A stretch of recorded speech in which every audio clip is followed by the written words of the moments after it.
Welcome to our channel. ప్రస్తుతం కుంభమేళలో పవన్ కళ్యాణ్ గారు అట్లానే త్రివిక్రమ్ దిగిన ఫోటో ఒకటి ఫుల్ వైరల్ అవుతుంది. ఇందులో పవన్ కళ్యాణ్ గారు జడ్జింగ్ కూడా హాట్ టాపిక్గా అయిందనమాట.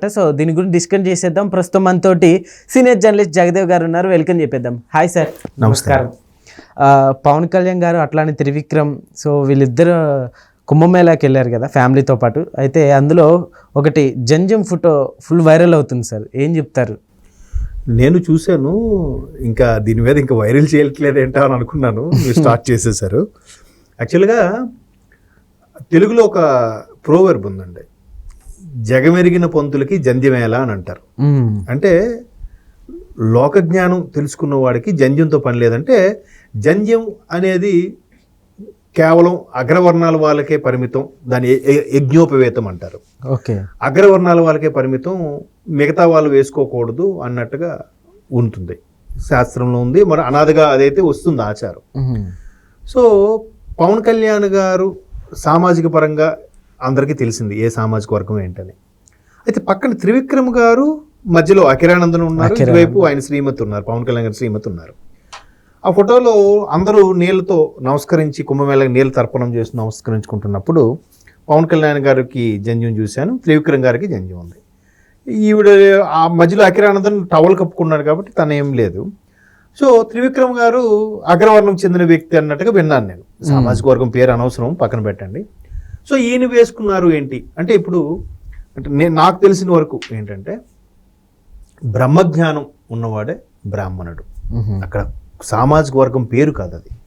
ఎవడైనా వేదాలు నేర్చుకోవచ్చు, ఎవరైనా మంత్రాలు నేర్చుకోవచ్చు, ఎవరైనా చేసుకోవచ్చు. బట్ దానికి సంబంధించిన కొన్ని నియమ నిష్టలు ఉన్నాయి, కొన్ని పద్ధతులు ఉన్నాయి, రూల్స్ అండ్ రెగ్యులేషన్, అవి ఫాలో అవ్వాలి.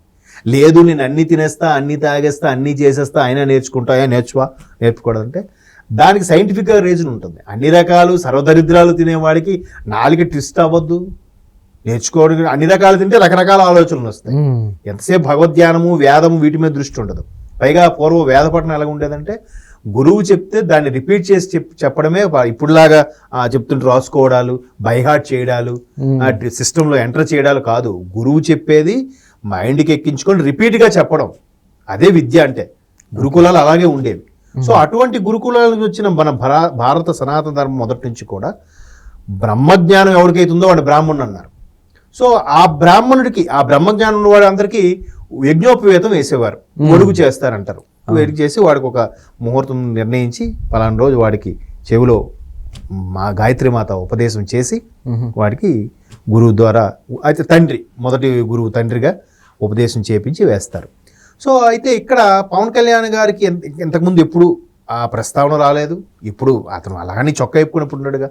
ఇప్పుడు జంజి వేసేసరికి ఏంటంటే, అంటే నేను అనుకోవడం ఏంటంటే, ఇట్లాంటి నదీ క్షేత్రాలు కానీ తీర్థయాత్రలు కూడా దగ్గర, ఇప్పుడు గయా, కాశీ, కుంభమేళ అలాంటి వాటి దగ్గరికి వెళ్ళేటప్పుడు పెద్దలకి తర్పణం చేస్తారు, పిండ ప్రదానం చేస్తారు. లేదంటే వాళ్ళు ఏది చేసినప్పుడు మిగతా ఎవరికైతే జంజం వేసుకునే ఇది ఉందో వాళ్ళందరూ జంజం వేసుకునే చేస్తారు. దాన్ని సవ్యంగా ఉన్నదాన్ని రివర్స్లో అపసవ్యం అంటారు. అపసవ్యం వేసుకొని ఆ క్రతువు చేస్తారు. చెడు కార్యక్రమాలు ఎప్పుడు అపసవ్యంలోనే చేయాలి, మంచి కార్యక్రమాలకి సవ్యంలో పెట్టి చేస్తారు. ఓకే. సో అట్లా చెడు కార్యక్రమంలో అపసవ్యం, మంచి కార్యక్రమంలో సవ్యంగా ఉన్నప్పుడు చేసినప్పుడు, అలాంటి పిండ ప్రదానం చేసినప్పుడు కొంతమంది ఏం చేస్తారంటే, ఎవరికైతే యజ్ఞోపవేతం ఉండదో వాళ్ళు జస్ట్ ఒక టవల్నైనా, గావంచ అంటారు కదా, దాన్నైనా ఒక జంజంగా కట్టుకోండి అని చెప్తారు. అంటే ఎవరికైతే యజ్ఞోపవేతం ఉండదో మిగతా సామాజిక వర్గాలకి, వాళ్ళకి ఒక టవల్ని జంజంలాగా ముడివేసుకొని ఈ క్రతువు చేయండి అని చెప్తారు పండితులు, వేద పండితులు ఎవరుంటే వాళ్ళు. సో అట్లాంటి సందర్భంలో ఈయన ఎప్పటికప్పుడు మాలవి వేస్తుంటాడు, ఈయన చాతుర్మాస దీక్షలు చేస్తుంటాడు. మేబీ ఏదో పెద్ద ఈయనకి అసలు సినిమాలు కూడా వద్దు, ఒక రజనీకాంత్ గారి లాగా నేను హిమాలయాలకు వెళ్ళిపోతాను, లేదంటే ఒక రకమైన దీంట్లోకి వెళ్ళిపోయే మనిషి అయిన. ఇప్పుడప్పుడు ఆ ట్రాన్స్లోకి వెళ్ళిపోయి ఉంటాడంట ఆయన. ఒక ధ్యానంలోకి వెళ్ళి పుస్తకాలు చదవడము, అట్లాంటి సింపుల్ లివింగ్ లైఫ్ అంటే ఇష్టం పవన్ కళ్యాణ్ గారికి. జస్ట్ జనరల్గా ఆ మెంటాలిటీ వారే కదా జనాలకి అంత క్రేజీ వచ్చేసింది. అరే పవన్ కళ్యాణ్ ఏంటి అంత సూపర్ స్టార్ ఏంటి, అంత సింపుల్గా ఉంటాడేంటి అనే ఒక క్రేజ్ రావడానికి కారణం కూడా అదే. సో ఆయన ఎప్పుడు ఆ సింపుల్సిటీ అలాగ ఉండడం వల్ల, ఆ ట్రాన్స్లో అలా ఉండడం వల్ల మేబీ ఎక్కడైనా గురువు దగ్గర దీక్ష తీసుకున్నారేమో, లేదంటే ఏదైనా ఒక సిద్ధ పురుషులు, సిద్ధయోగులు లాంటి వాళ్ళు ఆయనకి మంత్రోపదేశం చేసి ఆ యజ్ఞోపవేతం వేశారేమో, మనకు తెలియదుగా. ఆయన అందరిలా పబ్లిసిటీ చేసుకొని తిరగడుగా. సో అలా కాకుండా కొంతమంది సిద్ధాంతులు ఏం చెప్తారంటే ఒక పర్టికులర్ మాల వేసుకున్నప్పుడు లేదా పర్టికులర్ దీక్ష తీసుకున్నప్పుడు ఆ మాల వేయడమో లేదంటే ఇట్లా యజ్ఞోపేతం లాంటిది వేసి చేయడమో ఏదో చేస్తారు. అంటే అలాగే యజ్ఞోపవేతం ఎవరికైనా వేసేయగల అర్హత ఉన్న వాళ్ళే వేస్తారు. ఆ వేసుకునే అర్హత కూడా వాళ్ళకు ఉండాలి. ఇప్పుడు ఆయన కొన్ని ఆ చాతుర్మాస దీక్షలు వచ్చినప్పుడు 4 నెలల పాటు నేల మీద పడుకుంటాడు, ఒక పూటే తింటాడు పవన్ కళ్యాణ్ గారు. ఆ 4 నెలలు షేవింగ్ ఏమి ఉండవు, ఒక్కోసారి కాళ్ళకు చెప్పులు కూడా వేసుకోడు ఆయన. సో అంత కఠినంగా ఉన్నప్పుడు అట్లాంటి దీక్ష చేసినప్పుడు ఏ గురు దీక్షగా లేదంటే ఏ పండితులు మీరు కూడా వేయచ్చు, దాంట్లో తప్పే ఉంది అని చేశారేమో, మేబీ అలా అయ్యుండొచ్చు. పైగా ఆయన మొన్న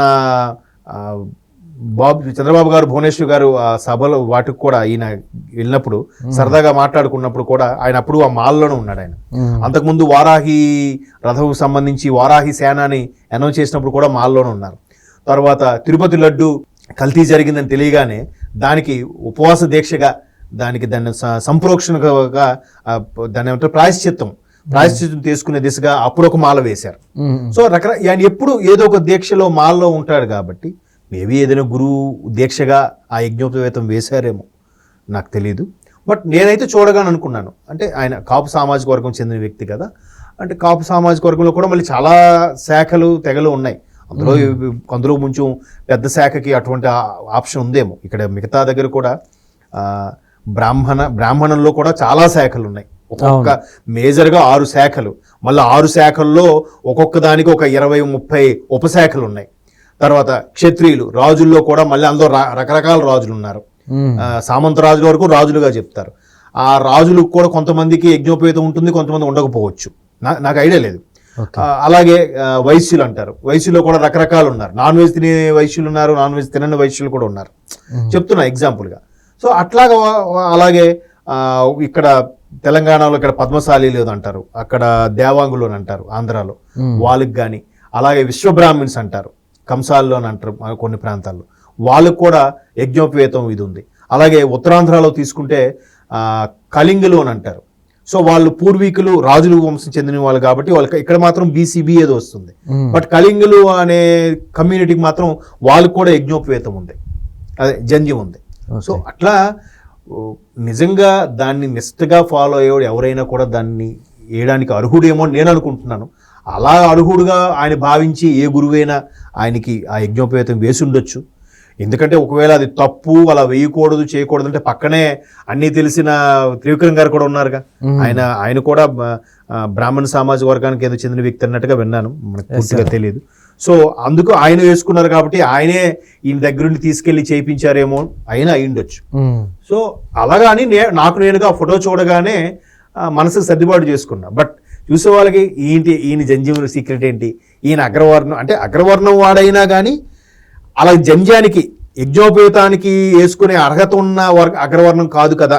ఇప్పుడు అలాగే రెడ్డి కమ్మ వీళ్ళందరూ ఉన్నారు, వీళ్ళకి మళ్ళీ యజ్ఞోపవేతం ఉండదు నాకు తెలిసినంత వరకు, వాళ్ళు అగ్రవర్ణాలే కదా. సో ఇక్కడ ఈ కాపు అగ్రవర్ణం అయినప్పుడు కూడా వీళ్ళు యజ్ఞోపవేతం వేసుకునే వాళ్ళు కాదు కదా, వీనికి ఎందుకు ఉందనే సందేహం రావచ్చు. నేనైతే అది అనుకుంటున్నాను.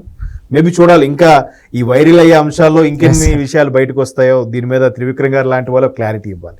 Okay sir, thank you. Thanks.